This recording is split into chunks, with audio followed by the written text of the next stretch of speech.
Doctor Aurelio Pastor, buenos días y gracias por acompañarnos. Buenos días, Pancho, ¿cómo te va?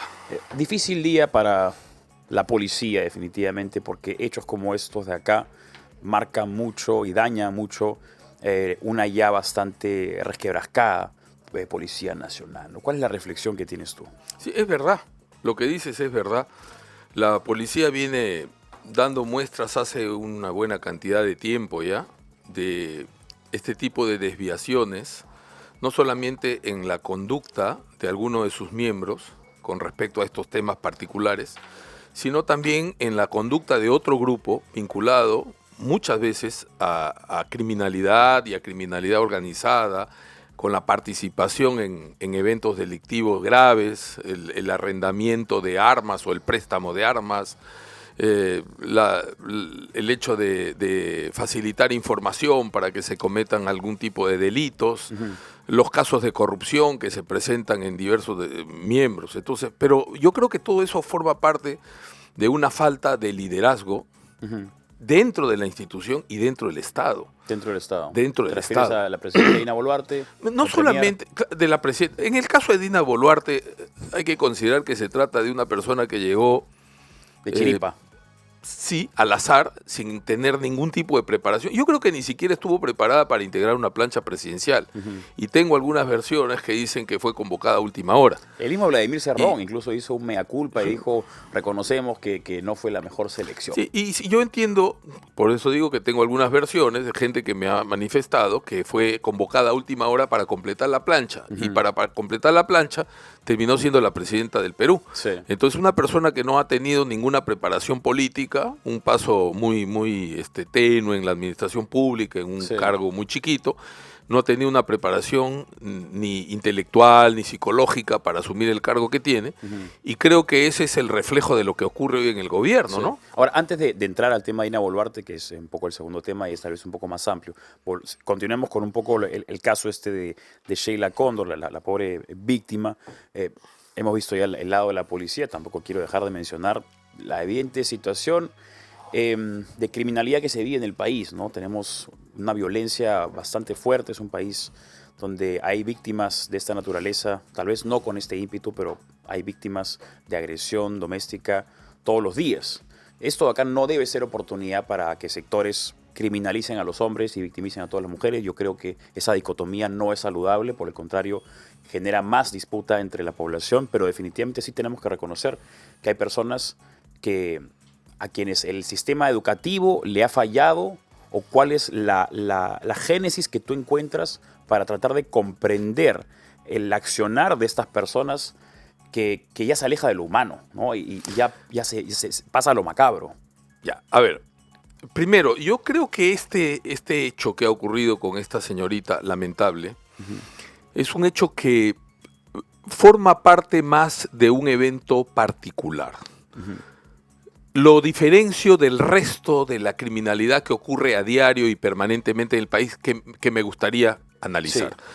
Este es un hecho, probablemente sea un crimen pasional, probablemente tenga algunos elementos de esa naturaleza. Se tratará de una persona que puede tener algunas desviaciones mentales, y esto también demuestra que hay una falta de control a nivel policial de la salud mental de los integrantes de la policía, y también en el Estado, seguramente, ahí faltan hacer cosas. Es terrible lo que ha ocurrido, asesinar a una persona, descuartizarla.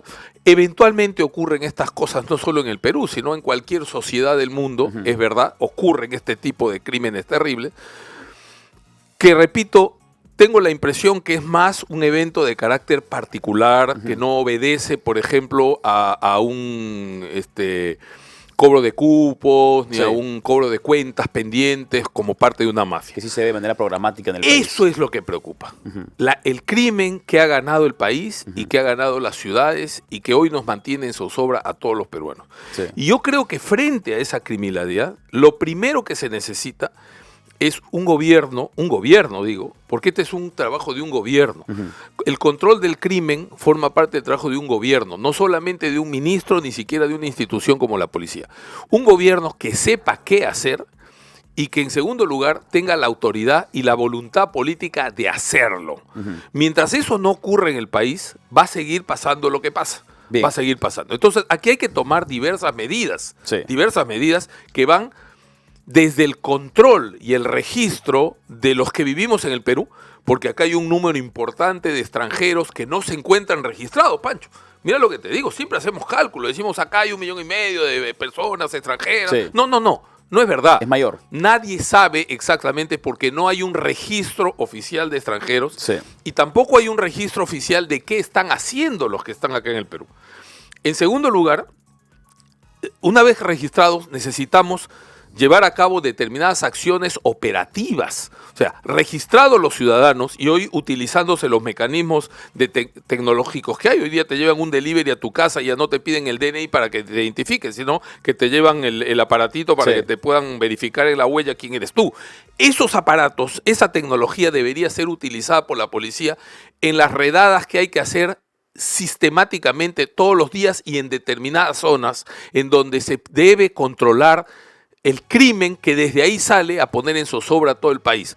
Los operativos rastrillos, que no son únicos en el Perú, que ocurren eventualmente en diversos lugares del mundo. La semana pasada o hace 2 semanas ha habido uno masivo en El Salvador. A pesar del avance que tienen allá en la lucha contra el crimen común de la calle, han hecho un operativo rastrillo hace 2 semanas en una zona determinada. Sí. Esas cosas que se deben hacer con el apoyo de la policía, con la participación de la policía, el apoyo de la Fuerza Armada en lo que tenga que hacer, el control de fronteras, por ejemplo, le corresponde a la Fuerza Armada. La asistencia en los operativos rastrillo es de la Fuerza Armada, pero la parte operativa es de la policía.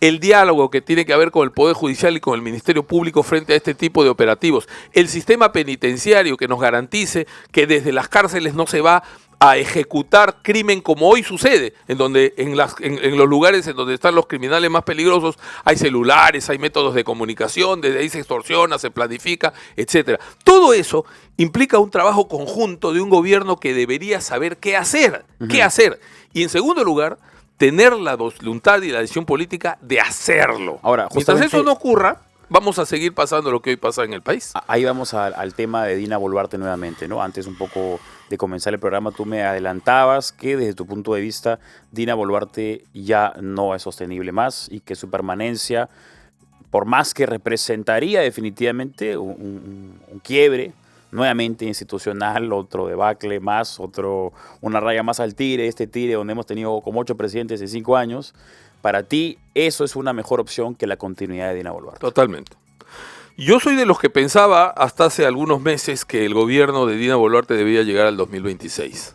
Pero hoy creo que el gobierno se acabó.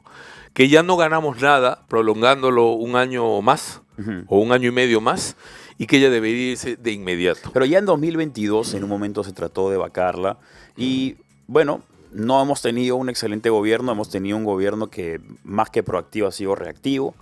Pero ya estamos cerca de la fecha final, ¿no? Porque en abril de 2025 ya ella convoca elecciones y las elecciones ya se establecen para abril de 2026. Estamos a 5 meses de que la señora convoque elecciones.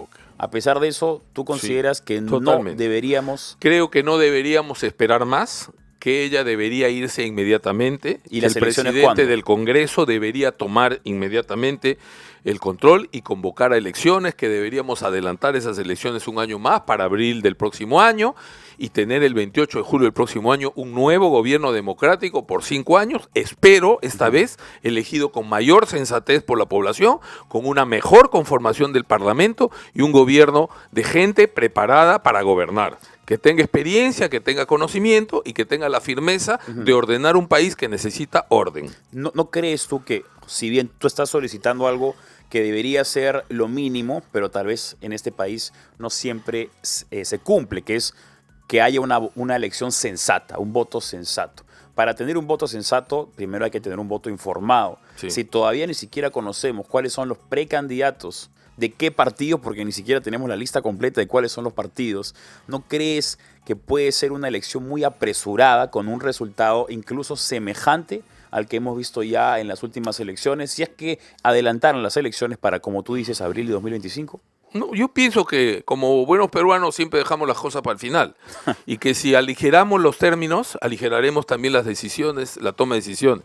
Creo que los actores políticos del 2026 ya más o menos están dando vueltas y están tomándose su tiempo, pero si acortamos el cronograma, esos tiempos los obligará también a ellos a acortarse. Ahora, creo sí que el gobierno debería ser asumido por personas que sepan qué hacer con el gobierno. O sea, no pretendo darle un año más a la gente para que se prepare para gobernar. El que no está preparado para gobernar hoy día no lo estará el 2026. Sí. Y en el Perú hay gente que tiene experiencia de gobierno y experiencia de qué cosas se deben hacer.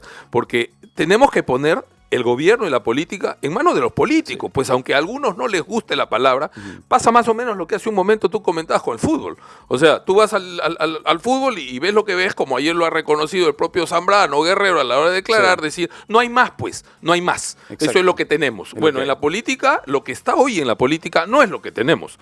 Tenemos mejores que no están en este momento en el Parlamento. Ir a ver están? hoy día una sesión del Congreso es como ir al estadio y ver un partido de no futbolistas, ¿no? O sea, pasa lo mismo. Así como el fútbol necesita de futbolistas, la política necesita de políticos y hoy no hay políticos ni en el gobierno ni en el Parlamento. Pero esa es justamente, aquí entramos en un debate bastante interesante, que es la falencia de la democracia. Porque la democracia finalmente reconoce que el voto de todos los peruanos vale por igual, Sí, ¿no? sí, Recuerdo totalmente. que Marco Aurelio de Negri en un momento decía, yo me he quemado las pestañas leyendo todos los libros que hay por haber, pero sin embargo mi voto vale igual que el de tal y cual persona, Así ¿no? funciona la democracia. Así funciona la democracia, Sí. y la democracia lamentablemente permite que exista la oclocracia, que es el voto o el poder del populacho, de la multitud. De la turba. De la turba, ¿no? Entonces, lamentablemente, ese es el sistema que tenemos, y lamentablemente el Congreso que tenemos hoy día es una representación del voto popular del sistema electoral que tenemos actualmente. Ahora, pero Marco Aurelio de Negri, al igual que tú, eran personas que no votaban solamente cada vez que hay una elección. O sea, la gente que opina y Sí. que a través de su opinión puede generar una línea de pensamiento, vota todos los días. Porque esa es la democracia, Lógico, no solamente es lógico, el derecho electoral, y eso sino está es bien. mantener la Entonces, fiscalización todo el lo tiempo. que necesitamos es que gente que tenga ideas sensatas tomen el rol que le corresponde de conducir a las personas y de explicar a la gente por qué es importante votar de una o de otra manera.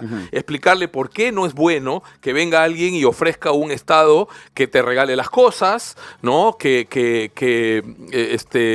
le dé menos formalidad al orden, que haga asistencialismo. La gente tiene que entender que la fuente de desarrollo personal, familiar y del Estado es el trabajo, Sí. es el esfuerzo, ¿no es cierto? Que las reglas tienen que ser claras y eso hay que explicarlo y hay que desenmascarar a los que venden ilusiones, a veces con mucha incapacidad o con mucha, inclusive, sin ningún tipo de preparación. Esa Sí. es la verdad. Entonces, la política no puede ser solamente un lugar de buenas formas. O sea, cuando uno hace campaña política, tiene que ser crudo para explicarle a la gente la verdad. Si tú dices, no, es que lo políticamente correcto es que haga yo un comentario de costadito, ¿no? Le estoy dando un golpecito que Sí. solo él se ha dado cuenta y los que entienden de política así no funciona.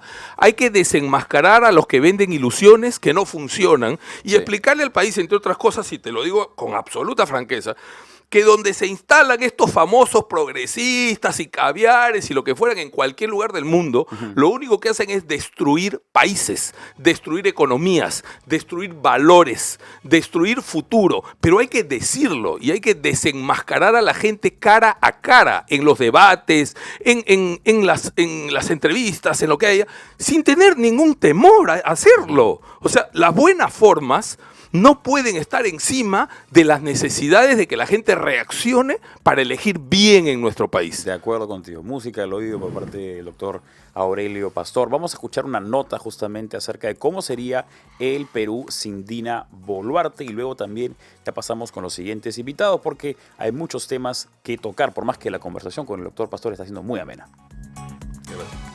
Quiere quebrar el Estado de Derecho, la democracia.